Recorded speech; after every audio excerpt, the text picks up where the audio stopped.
Hello students. तो आज हम अपना लिमिट्स कंटिन्यूटी एंड डिफरेंशिएबिलिटी का नेक्स्ट लेक्चर लेके आ गए हैं। ठीक है। और इस लेक्चर में लास्ट टाइम हमने क्या दिया था, एक क्वेश्चन दिया था आप लोगों को कि बिहेवियर ऑफ एफ एक्स अपने को चेक करना था, neighbourhood of x is equals to zero, या इसी का एक दूसरे तरीके से कोई पेपर सेटर पूछ सकता है कि लिमिट चेक करके बताओ at x is equals to zero पे फंक्शन का नाम क्या है, ये है। ठीक है। मतलब एक ही क्वेश्चन को दो तरीके से पूछा जा रहा है। ठीक है। तो सबसे पहली बात तो मैंने लास्ट टाइम आपको बताया था कि किसी भी फंक्शन की लिमिट एग्जिस्ट करती है कि नहीं करती है, उसके लिए हम दो चीज़ें चेक करते हैं। एक तो हम जैसे मान लेते हैं कि limit of x tends to a of minus of f x, और एक चेक करते हैं कि ए प्लस पे उसका वैल्यू क्या आ रहा है। ठीक है। ये दो वैल्यूज़ हम चेक करते हैं। क्लियर है इतना? लिमिट्स एग्जिस्ट कर रही हैं कि नहीं कर रही हैं इस चीज़ के लिए। और ये जो नेगेटिव वाला साइन होता है ना, इसको हम बोलते हैं कि लेफ्ट हैंड लिमिट है, क्योंकि लेफ्ट साइड पड़ती है ए के, और ये जो होता है ये क्या, राइट हैंड लिमिट है। ठीक है। ये लेफ्ट हैंड लिमिट है, ये राइट हैंड लिमिट है। ठीक है। तो अगर लेफ्ट हैंड लिमिट और राइट हैंड लिमिट बराबर आ जाएं तो वो लिमिट एग्जिस्ट करती है, अदरवाइज नहीं करती है। ठीक है। तो चलो इस क्वेश्चन में चेक करते हैं। तो देखो फंक्शन अपने पास क्या दिया हुआ है, मोड एक्स। ठीक है। सबसे पहली बात तो यहाँ पे अपने को मोड एक्स दिया हुआ है, तो मोड एक्स पता होना चाहिए कि होता क्या है। ठीक है। तो ये हम चैप्टर फंक्शन में देखेंगे कि मोड एक्स क्या होता है। मोड एक्स को डिफाइन इस तरीके से किया जाता है कि किसी की भी वैल्यू जो है ये पॉजिटिव करके देता है। जैसे अगर मैं इसको -2 दूंगा ना, मोड एक्स को, एक्स की जगह अगर मैं -2 रखूंगा तो ये 2 देगा, और अगर 2 दूंगा तो भी ये 2 ही देगा। मतलब कि ये हमेशा पॉजिटिव रिजल्ट देता है, पॉजिटिव आदमी है ये। ठीक है। तो देखो ये कहता क्या है अपने को कि मोड एक्स जो है उसकी वैल्यू एक्स के बराबर होगी कब, जब एक्स जो है अपना वो 0 से बड़ा होगा या 0 के बराबर होगा, या -x के बराबर होगी कब, जब x अपना <0 होगा। ये डेफिनेशन है मोड x की। ठीक है। Definition of mode x। ठीक है। अब देखो क्वेश्चन में जो एफ एक्स दिया हुआ है उसमें लिखा हुआ है कि ये मोड x अपॉन x की बात कर रहा है। मतलब कि यहाँ पे x तो है, तो इसका मतलब x की वैल्यू 0 तो नहीं हो सकती, क्योंकि अगर 0 हो गया तो नीचे वाला फंक्शन ही 0 हो जाएगा। तो 0 तो हम रख नहीं सकते हैं। जब 0 नहीं रख सकते हैं तो हम अपने अकॉर्डिंग मोड x को अब ऐसे लिखते हैं कि x होगा और -x होगा कब, जब x का वैल्यू 0 से बड़ा होगा और x का वैल्यू 0 से छोटा होगा। तो मैंने किया क्या, यहाँ पे जस्ट इक्वल टू वाला सिंबल हटा दिया। और ये क्यों हटाया, क्योंकि हम 0 वैल्यू नहीं रख सकते हैं। ठीक है। ठीक है सर। अब देखो फंक्शन अपना था मोड x के नीचे x भी चाहिए, तो भाई मोड x के नीचे x भी रख दो। रख दिया सर। जब x अपॉन x रखा तो कितना हो गया, 1 हो गया। यहाँ पे -x था तो -x अपॉन x रखा तो -1 हो गया। तो ये कह रहा है भाई कि जब x की वैल्यू 0 से बड़ी होगी तो उसका फंक्शन का वैल्यू जो है अपना, क्योंकि ये अपना क्या है, जो गिवन फंक्शन था वही था, तो ये कह रहा है भाई कि जब एफ एक्स की वैल्यू, अगर x की वैल्यू ग्रेटर देन 0 है तो एफ एक्स जो अपना 1 है, और अगर लेस देन 0 है तो एफ एक्स अपना -1 है। अब अपने को करना क्या होता है, लिमिट चेक करनी होती है। तो लिमिट क्या कहती है अपने को, सर पहले लेफ्ट हैंड लिमिट चेक कर लो। तो लेफ्ट हैंड लिमिट मतलब 0 माइनस ऑफ एफ एक्स, और 0 माइनस ऑफ एफ एक्स का मतलब कि 0 से छोटा, क्योंकि माइनस कर रहे हैं हम कुछ 0 में से। तो 0 से छोटा मतलब ये वाला फंक्शन, और ये वाला फंक्शन कहता है कि एफ एक्स की वैल्यू कितनी है, -1 है, तो यहाँ से तो ये -1 आ गया। अब राइट हैंड लिमिट चेक कर लो, 0 plus of f x, 0 plus of f x मतलब 0 से बड़ा, 0 से बड़े के लिए फंक्शन अपना 1 है। तो क्या सर यहाँ पे जो लेफ्ट हैंड लिमिट है और राइट हैंड लिमिट सेम आई है? नहीं सर। तो इसका मतलब लिमिट एग्जिस्ट नहीं कर रही है। कहाँ पे? Does not exist at x is equals to 0। ठीक है। तो ये था बेसिक आइडिया थोड़ा सा कि भाई बेसिक हम क्या क्या सीखेंगे लिमिट्स कंटिन्यूटी में। अब हम आगे कुछ फॉर्मूले देख लेते हैं, या हम कहें कि कुछ आइडेंटिटीज़ देख सकते हैं। ठीक है। या थ्योरम कह लो, आप जो भी कहना चाहो। तो मैं अब ले रहा हूँ नेक्स्ट टॉपिक जो अपना है वो है फंडामेंटल थ्योरम। मतलब ये बेसिक चीज़, लिमिट्स को सॉल्व करने से पहले जो हमें पता होनी चाहिए वो देख रहा हूँ मैं। Fundamental theorem on limits. Fundamental theorem क्या है कि भाई मान लो अपने पास दो फंक्शन है। ठीक है। हमने माना कि लेट कर लिया हमारे पास एक एफ एक्स है और एक जी एक्स है, अपने पास दो फंक्शन है, टू फंक्शन है, और इनकी लिमिट भी अपने को पता है सेपरेटली किसी पॉइंट पे। मान लिया कि मेरे को पता है कि limit x tends to a of f x जो है वो एल है। ठीक है। ये एल है, and limit of x tends to a of g x जो है वो पता है हमारे को एम है। तो अब कई बार क्या होगा, मान लेते हैं कि कुछ भी फंक्शन होंगे भाई, एफ एक्स और जी एक्स कोई भी फंक्शन है, ठीक है, अभी पता नहीं अपने को, मान लिया एक एक्स है दूसरा साइन एक्स है, कुछ भी हो सकता है, ठीक है। तो अगर ऐसा होगा तो पहली आइडेंटिटी क्या कहती है अपने को कि अगर दो फंक्शन अपने पास एडिशन में हो या सब्ट्रैक्शन में हो, दो फंक्शन अपने पास एडिशन में हो या सब्ट्रैक्शन में हो, तो हम इनको सेपरेट ऐसे भी लिख सकते हैं कि limit x tends to a of f x plus minus limit of x tends to a of g x, और इनकी जो लिमिट है वो अपने को पता है कि इसकी वैल्यू एल है और इसकी वैल्यू एम है, ठीक है। तो हम ऐसे लिख सकते हैं, ये अपना पहला थ्योरम है। जो बेसिक है आप लोग कहोगे कि सर ये तो हमें पता भी था, लेकिन आपको बहुत कुछ नहीं भी पता होगा, तो वो सब हम चीज़ें देख रहे हैं यहाँ पे, ठीक है। अब जैसे ये हमने प्लस में भी देखा माइनस में भी देखा, दोनों में लगेगी, ठीक है, आइडेंटिटी मतलब एडिशन और सब्ट्रैक्शन। तो ऐसे ही सर मल्टीप्लिकेशन भी होगा क्या, बिल्कुल होगा। तो वही देखते हैं, चलते हैं आप। Limit of x tends to a f x into g x, limit of x tends to a of f x into limit of x tends to a of g x, ऐसे लिख सकता हूं मैं। और ये हो गया एल और ये हो गया एम, ठीक है। अब चलते हैं डिवीजन में। तो कैसे डिवीजन में भी ऐसे लिख सकते हैं, लिखने को लिख सकते हैं, लेकिन एक कंडीशन आ जाएगी साथ में हमारे पास। क्या कंडीशन आएगी सर, देखो ये कहता है कि यहां पे सबसे पहली चीज तो ये जी एक्स जो है ये जीरो नहीं होना चाहिए, ठीक है। इसकी लिमिट जो है वो भी जीरो नहीं होनी चाहिए, ठीक है। तो कंडीशन क्या है कि यहाँ पे limit of x tends to ये एल बाई एम आ जाएगा, जहाँ पे एम जो है वो अपना जीरो नहीं होना चाहिए, ये पहली कंडीशन है। जो कि ये रेशनल फंक्शन है, तो हमें वैसे भी पता है कि एक रेशनल नंबर तभी डिफाइन होता है जब उसका डिनोमिनेटर नॉन जीरो रहे, ठीक है। अब ऐसे ही क्या होगा कि काफ़ी बार कांस्टेंट टर्म भी होगी साथ में। तो क्या कांस्टेंट टर्म को लेके घूमना है क्या हमेशा, नहीं, लेके नहीं घूमना है। हमें क्या करना होगा कि कांस्टेंट टर्म को बाहर निकाल लेंगे और फिर लिमिट को सोल्व करेंगे अंदर वाले फंक्शन के साथ, क्योंकि कांस्टेंट नंबर पे लिमिट का कोई फर्क नहीं पड़ता है। तो ये के हो जाएगा और ये साथ में क्या आ जाएगा, एल, ठीक है। कोई दिक्कत कोई परेशानी यहाँ तक नहीं सर, सब बढ़िया चल रहा है, एकदम टनाटन चल रहा है।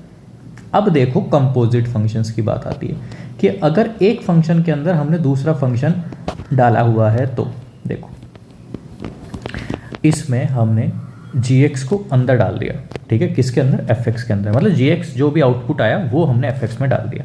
तो इसको कैसे लिख सकते हैं सर, इसको ऐसे लिख सकते हो, left of limit of x tends to a। अब ये जो लिमिट है ये अंदर चली जाएगी g के पास।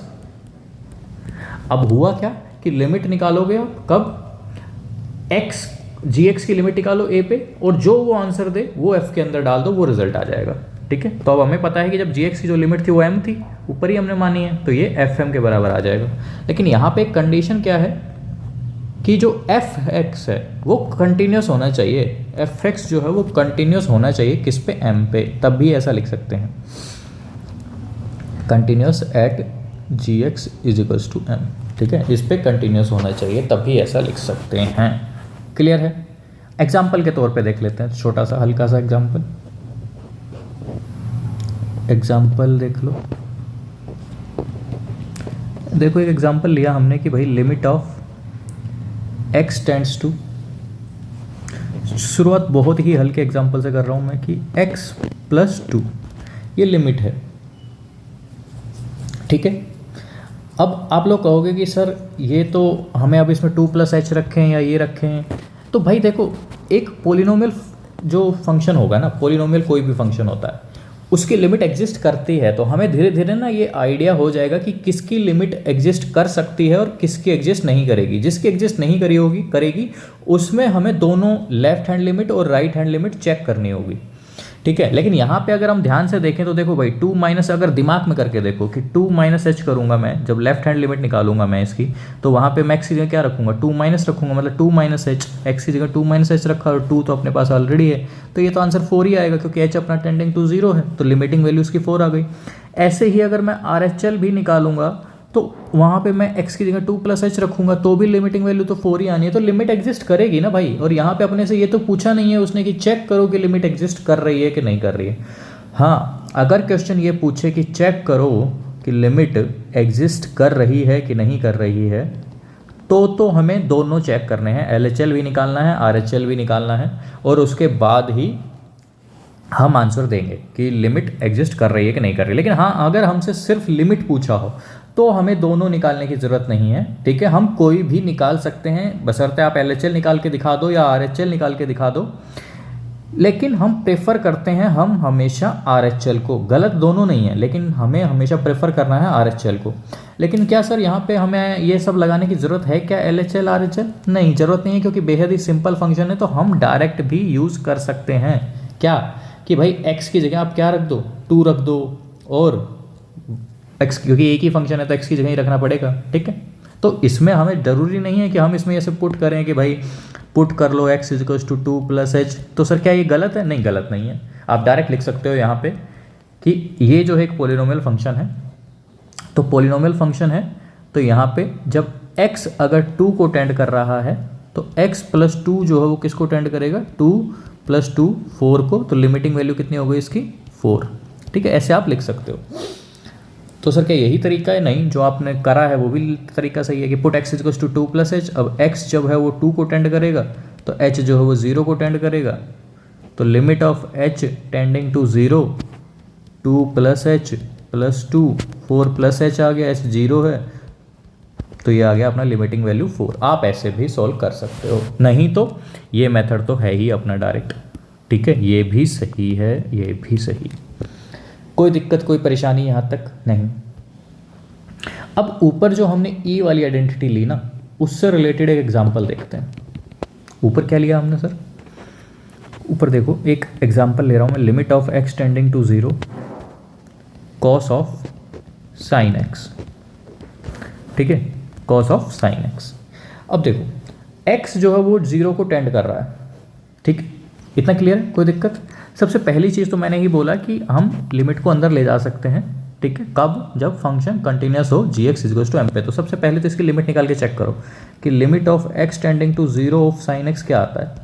अब इसमें देखो सर ये क्या इतना आता है, कोई दिक्कत नहीं है सर, ये तो हमें डायरेक्ट ही पता है कि हम अगर हम 0 रख सकते हैं ना, डायरेक्ट अपने मन में रख लो, ठीक है, कि साइन 0 आएगा और ये 0 ही वैल्यू रहेगी। अब 0 माइनस पे निकाल लो या 0 प्लस पे निकाल लो, वैल्यू 0 ही रहनी है इसकी, ठीक है, लिमिटिंग वैल्यू। तो इसका मतलब फंक्शन कंटिन्यूस तो है, ठीक है। कंटिन्यूस का क्या मतलब होता है वो मैं आगे बताऊंगा आप लोगों को, अभी चलो कंटिन्यूस भी बता देता हूँ कि कंटिन्यूस का मतलब क्या होता है। देखो एक फंक्शन कंटिन्यूस, जैसे ये मैंने मान लिया कि ये फंक्शन कंटिन्यूस है ए पे, कब? जब इसके इधर की value right side, left side की वैल्यू, राइट साइड की वैल्यू, जब इसके लेफ्ट साइड की वैल्यू, राइट साइड की वैल्यू और इसके खुद की वैल्यू, मतलब कि f of a minus f of a plus और खुद f ऑफ a, ये तीनों अगर बराबर आ जाएं तो वो फंक्शन कंटिन्यूस होता है उस पॉइंट पे। तो सर ये पहले वाली दो तो हमने अभी भी पढ़ी रहे हैं, हाँ बिल्कुल, ये जो दो कंडीशन है ये चाहिए लिमिट एग्जिस्ट करने के लिए। लेकिन अगर इसकी लिमिट और उस पॉइंट पे वैल्यू वो भी बराबर आ जाए एग्जैक्ट पॉइंट पे, तो वो फंक्शन कंटिन्यूस हो जाएगा। जैसे एग्जांपल के तौर पे मैंने माना कि भाई कि ये अपना फंक्शन है, ठीक है, और ये अपना a है, ठीक है। तो देखो इस पे a पे ओपन वो है सर्कल, तो मतलब और a की वैल्यू की फंक्शन क्या है, ये है। तो a माइनस पे तो वैल्यू ये है, a प्लस पे वैल्यू ये है, जो कि दोनों बराबर हैं। लेकिन f ऑफ a जो है वो तो यहाँ आ गया ना भाई, ये तो उनके बराबर नहीं है, तो यहाँ ये फंक्शन कंटिन्यूस नहीं है। समझे कि नहीं समझे? कंटिन्यूस का मतलब, कंटिन्यूस का मतलब है सिंपल कि लिमिट निकालो और लिमिट अगर उस एग्जैक्ट पॉइंट के वैल्यू के बराबर आ जाए तो फंक्शन कंटिन्यूस है, ठीक है। चलो ठीक है सर। अब देखो तो यहाँ पे हमने ये तो चेक कर दिया कि ये 0 आ रही है, ठीक है।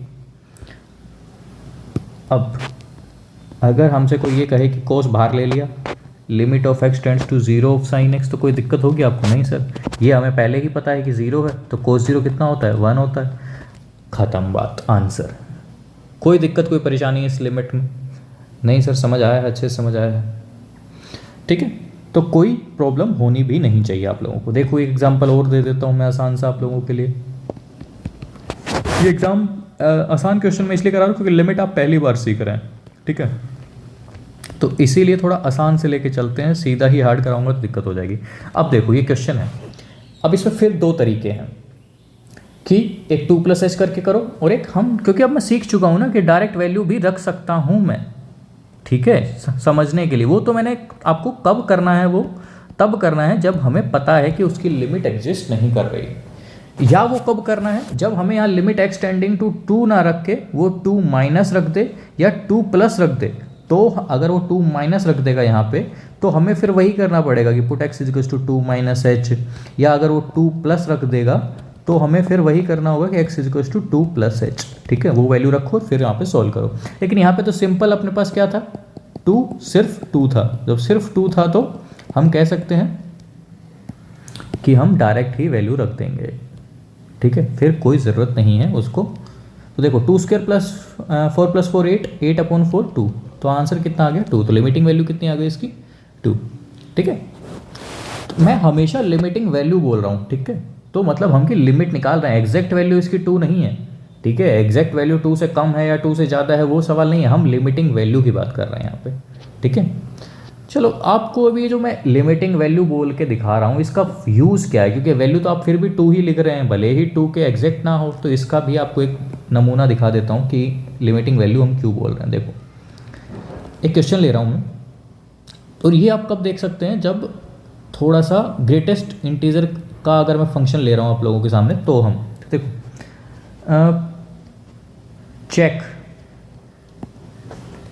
Check whether,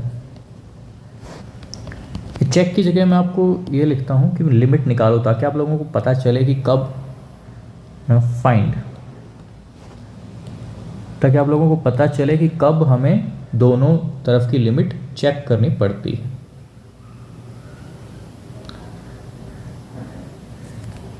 find limit x tending to 2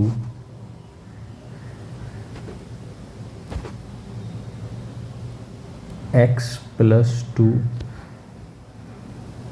where GIF function, GIF function मतलब ग्रेटेस्ट इंटीजर फंक्शन, ठीक है। तो इसको सोल्व करना है, लिमिट निकालनी है।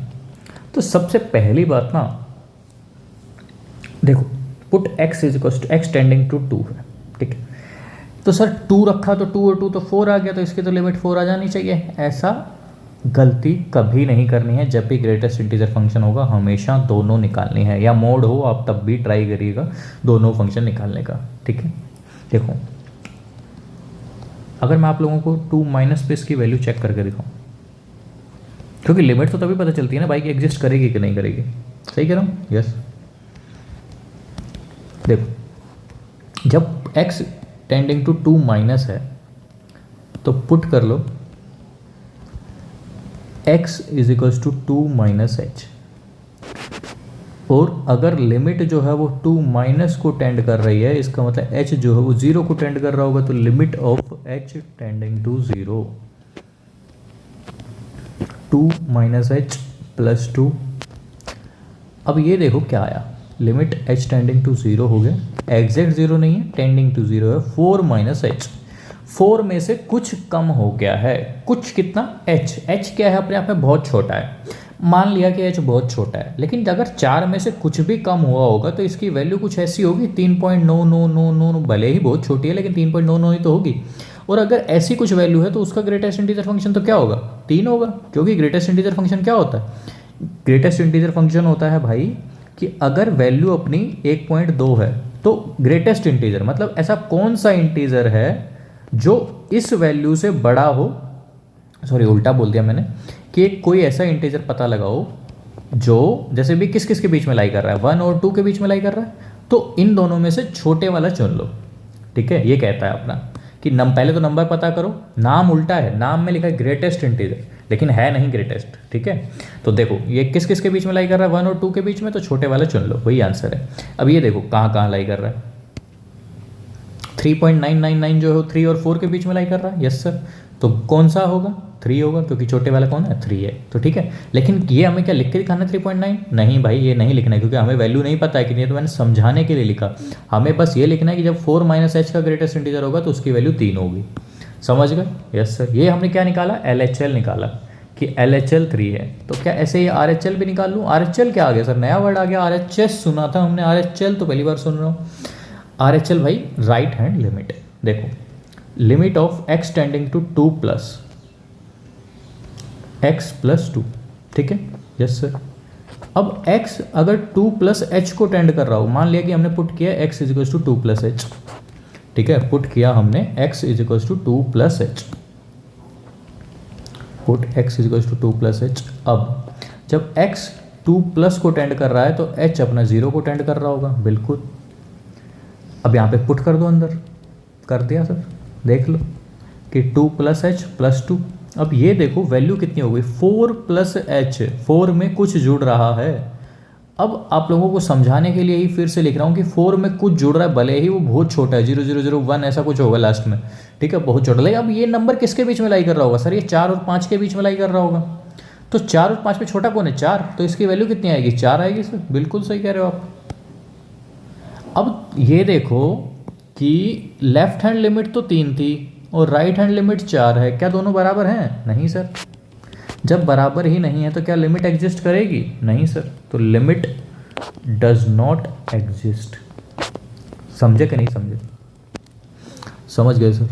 तो यहाँ आपको ये भी पता चल गया है कि हमें ऐसा हमेशा नहीं मान लेना है कि लिमिट एग्जिस्ट करेगी, हो सकता है कि लिमिट एग्जिस्ट ना भी करे। समझे कि नहीं समझे भाई? चलो, आप लोगों को अब थोड़ा बहुत तो आइडिया हो गया है, ठीक है, थोड़ा बहुत आइडिया हो चुका है। अब देख लेते हैं कुछ हल्का फुल्का, थोड़ा सा एक्स्ट्रा देख लेते हैं। एक्स्ट्रा तो क्या मतलब, थोड़ा थोड़ा तो आगे बढ़ना ही पड़ेगा। अब अपने पास ना काफ़ी बार ऐसी टर्म्स होंगी, देखो जैसे एग्जांपल के तौर पे मैं मानूं एग्जांपल कि भाई limit x tending to -2 x plus 2 upon x square -4, ठीक है। क्या लिख दिया सर? ये कुछ अजीब ही लिख दिया है तो आपने। लिमिट x टेंडिंग टू -2 और x प्लस 2 और एक्स स्क्वेयर -4। अब देखो, सबसे पहली बात तो सर -2 रखा है, अगर मैं चेक करूं इसकी वैल्यू कितनी आएगी तो -2 + 2, तो ऊपर वाला टर्म भी 0 बन रहा है और नीचे वाला टर्म भी 0 बन रहा है। सर ये तो कुछ अजीब ही चीज़ हो गई कि 0/0 बन जा रहा है। इसका वैल्यू क्या होता है सर? 0/0 नॉट डिफाइंड होता है भाई, ऐसा कुछ नहीं होती टर्म, ऐसा कुछ एग्जिस्ट नहीं करता है दुनिया में, ठीक है ना। तो देखो भाई, कुछ ऐसा ही कभी कभी क्या बनेगा, कभी कभी बन जाएगा कि ∞/∞। जैसे सर ∞/∞ कैसे बन सकता है सर? देखो, limit of x tending to infinity बना दिया मैंने, x² -4। अब ऊपर भी क्या है? इन्फिनिटी है, नीचे भी क्या है? इन्फिनिटी है। तो कभी कभी ∞/∞ भी फॉर्म होगी। तो भाई दुनिया में ना कुछ 6-7 इनडिटर्मिनेट फॉर्म है। इनडिटर्मिनेट मतलब जो आप लोगों को दिखने में, मतलब देख लो ना, अभी ये क्या है, आपको कैसा लग रहा? तो इनडिटर्मिनेट फॉर्म है टोटल 6-7, ठीक है भाई। चलो सर, कौन कौन सी हैं वही अब देखते हैं, ठीक है। और फिर क्या हम उनको सोल्व कर सकते हैं? सोल्व तो करेंगे ही भाई, इनडिटर्मिनेट है लेकिन हमें उनको सोल्व करना होगा। ये सब फॉर्म्स, जितनी भी मैं इनडिटर्मिनेट फॉर्म्स लिखूंगा, ये सब फॉर्म्स चेंज हो जाती हैं कुछ सब्स्टिट्यूशन वगैरह करके, ठीक है।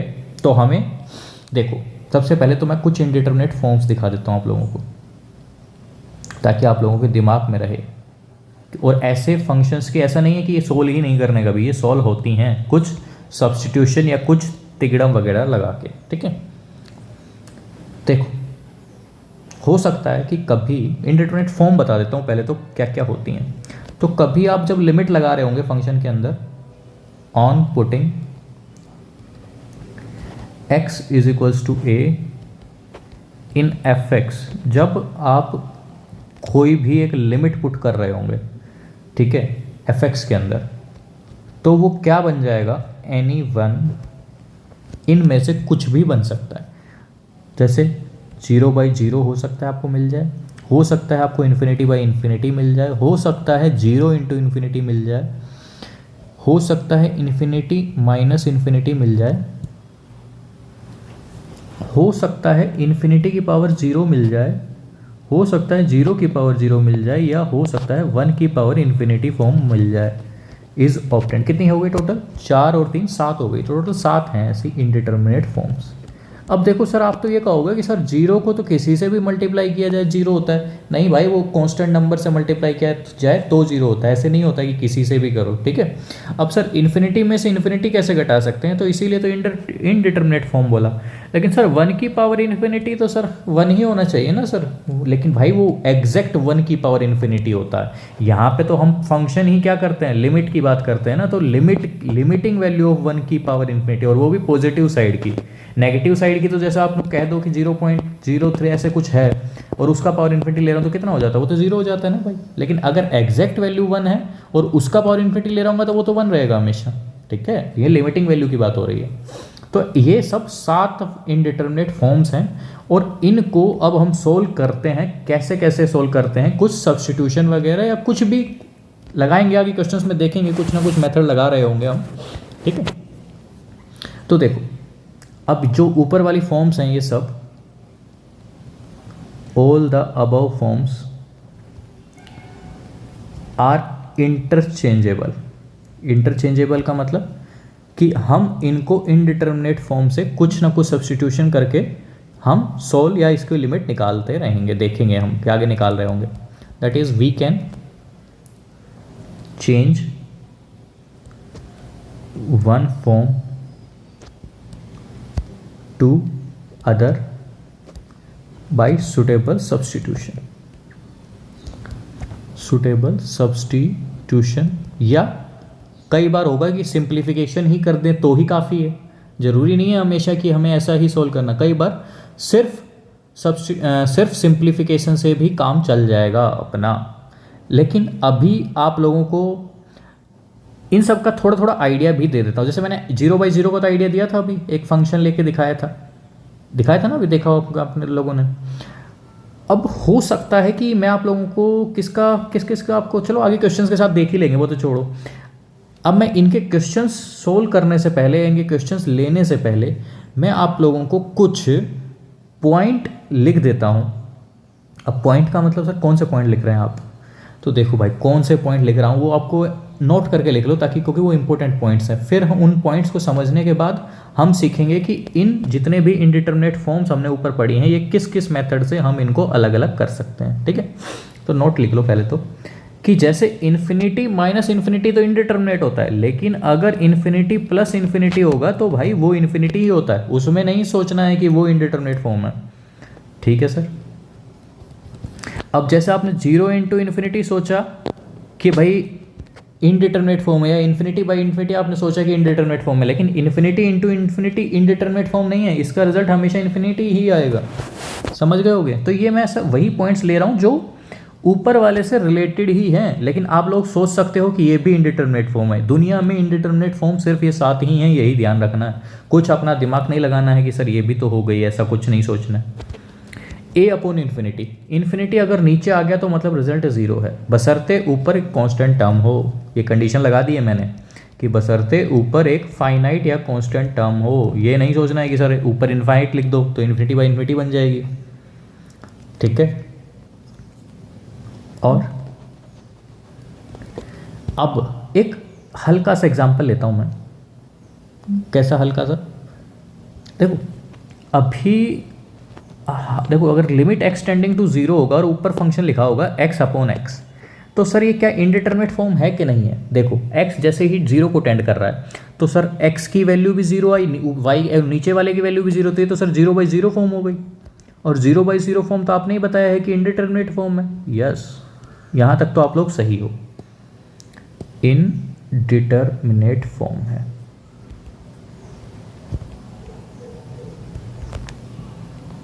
बट अब हल्का सा चेंज कर देते हैं कि ऊपर हमने लिख दिया x² अपॉन x²। अब ये जो x² है ये है अपना GIF। तो अब ध्यान ये रखना है कि GIF तो अपने आप में ही एक फिक्स नंबर देता है, इस यहाँ पे कोई लिमिटिंग वैल्यू नहीं होती, ठीक है। यहाँ पे कोई लिमिटिंग वैल्यू नहीं होती है। तो देखो, जब limit of x tending to, limit अगर x टेंडिंग टू 0 है ठीक है। तो अगर मैं इसका पॉजिटिव साइड लेता हूँ, मतलब कि 0 प्लस लेता हूँ, तो 0 प्लस पे एक्स स्क्वायर की वैल्यू क्या रहेगी, 0 प्लस ही रहेगी, बिल्कुल। तो एक्स स्क्वायर का अगर ग्रेटेस्ट इंटीजर लूँगा 0 प्लस मतलब 0 पॉइंट समथिंग समथिंग, ये किस किस के बीच में लाई करेगा, ये लाई करेगा 0 और 1 के बीच में, और 0 और 1 के बीच में लाई करेगा तो, और इसकी वैल्यू लोवेस्ट होनी चाहिए तो 0 हो गई। तो मतलब ऊपर वाला वैल्यू तो हमेशा ही 0 रिजल्ट देगा भाई, ऊपर वाला वैल्यू तो हमेशा 0 रिजल्ट ही देगा इररिस्पेक्टिव ऑफ लिमिट, क्योंकि हमें ये तो ऑलरेडी पता है ना भाई। समझ रहे हो मैं क्या कह रहा हूँ? देखो मैंने लिखा, मैंने बोला, क्या बोला मैंने कि limit of x tending to 0 पे ये वाली वैल्यू तो फिक्स हो गई कि 0 ही रिजल्ट है इसका तो भाई, और 0 अपॉन एक्स स्क्वायर तो आंसर ही क्या आता है, 0 आता है। तो ये इनडिटरमिनेट फॉर्म नहीं है, ये तो हमेशा डिटरमिनेट फॉर्म है, is not an indeterminate form. Sir मतलब कहना क्या चाह रहे हैं सर, यहाँ पे आपने फिर ऐसा क्यों नहीं किया, क्योंकि ये भी तो सर भाई, ये भी अगर यहाँ पे गलती से उस फंक्शन के अंदर यहाँ पे अगर ऐसा लिख देता मैं, तो भाई ये भी 0 होता क्या, नहीं भाई ये 0 नहीं होता, ये आ जाती फिर लिमिट डज नॉट एग्जिस्ट। कैसे? ऐसे आ जाती कि जब 0 प्लस लिखता मैं तो आंसर कितना आ जाता, 0 अपॉन एक्स, 0 आ जाता। लेकिन जब 0 माइनस लिखता तो 0 माइनस पे इसकी वैल्यू -1 अपॉन एक्स आ जाती, मतलब कि माइनस इन्फिनिटी, और ये एक तरफ 0 और एक तरफ माइनस इन्फिनिटी, तो लिमिट डज नॉट एग्जिस्ट हो गई ना भाई। सही कह रहे हैं सर, समझे कि नहीं समझे? अब आप लोगों को अब GIF की इंपॉर्टेंस समझ आई होगी कि GIF अगर किसी फंक्शन में डाल दिया तो पूरा सिस्टम ही चेंज हो जाता है। समझे कि नहीं समझे? समझ गए सर? तो यहाँ पे प्रॉब्लम क्या थी कि ये था टेंडिंग टू 0, ये वाली जो वैल्यू थी ये है टेंडिंग टू 0, और जैसे ही हमने GIF फंक्शन लगाया तो ये टेंडिंग ना रह के अब एग्जैक्टली 0 बन गया है। ठीक है, ये टेंडिंग ना रह के एग्जैक्टली 0 बन गया है, इसलिए ये एग्जैक्टली 0 है और ये टेंडिंग टू 0 है, मतलब कि एक फंक्शन जो है वो ऐसा कुछ रहा है अब 0 0 0 0 1। तो अब तो नीचे वाली टर्म तो 0 है नहीं, तो 0 अपॉन समथिंग कुछ भी रहे 0 ही रिजल्ट आना है। समझे? समझ गए सर? चलो ये हटा देता हूँ, नहीं तो आप लोग कंफ्यूज हो जाओगे। चलो समझा दिया है मैंने।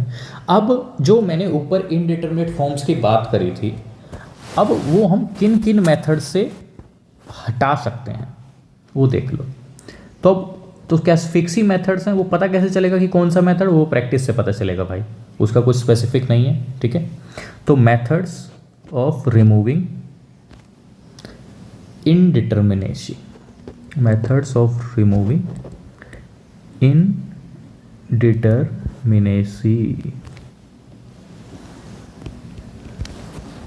ठीक है, पहला है फैक्टराइजेशन,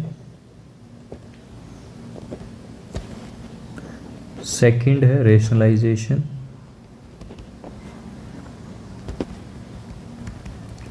थर्ड मेथड है using standard limits. Standard limits क्या है सर? ये रेशनलाइजेशन फैक्टराइजेशन तो पता है। स्टैंडर्ड लिमिट्स मतलब कि हम कुछ आगे फॉर्मूले देखेंगे, वो डायरेक्ट फॉर्मूलों से लिमिट आपकी आंसर आ जाएगा। ठीक है, डी है सब्स्टिट्यूशन,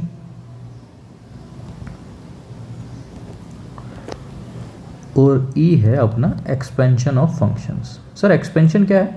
आगे भाई हम फंक्शंस के एक्सपेंशन देखेंगे, जैसे कि हम sin x को x minus x cube by 3 factorial plus x की पावर 5 बाई 5 फैक्टोरियल, मतलब कुछ स्पेसिफिक फंक्शंस हैं जिनके हमें एक्सपेंशंस याद करने होंगे, और अगर हम वो फंक्शंस डायरेक्टली सब्स्टिट्यूट कर देते थे क्वेश्चन के अंदर, कर देंगे तो क्वेश्चन अपना आसानी से सोल्व हो जाएगा। तो ये 5 तरीके हैं जनरली इनडिटरमिनेट से रिमूव करने के। क्या सिर्फ 5 ही हैं? नहीं, जनरली हम यही 5 यूज़ करते हैं, इन्हीं से हमारा काम चल जाता है। ठीक है, ठीक है सर।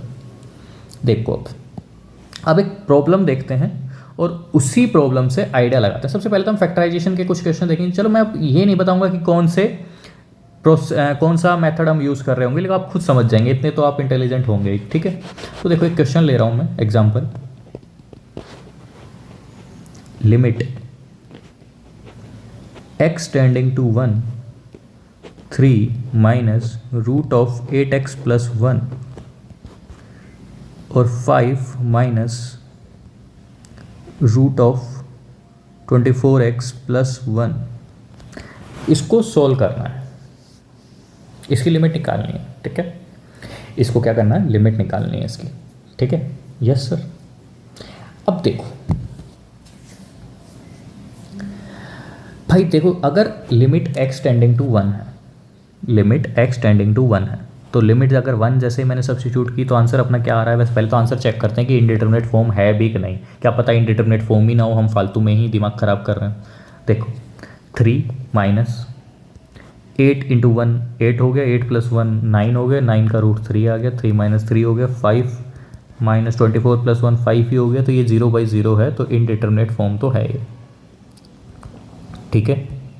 अब आप याद करो उन दिनों को। सर कौन से दिन याद करना है भाई, जब आपको रूट देख के खून खोलता था, उन दिनों को याद करना है। सर वो तो आप 9th 10th की बात कर रहे होंगे। हाँ बिल्कुल, उन्हीं दिनों को याद करना है कि रूट आपको देखा तो आप क्या करते थे सर, हम रेशनलाइज कर देते थे, तो वही करना है भाई। अब भी रूट देखा तो रेशनलाइज कर डालो, लिमिट एक्सटेंडिंग टू 1। अब सर रेशनलाइज करें किसका, नीचे वाले का कि ऊपर वाले का। पहले आपको कौन दिख रहा है, पहले हमेशा पहले वहाँ कहाँ करते थे सर, जो नीचे रहता था उसी का रेशनलाइज करते थे। अब यहाँ पे भी वही करो भाई, पहले 5 माइनस, तो पहले मतलब क्या सर, दोनों का करना पड़ेगा कि चेक करेंगे, वो हम अभी कह नहीं सकते।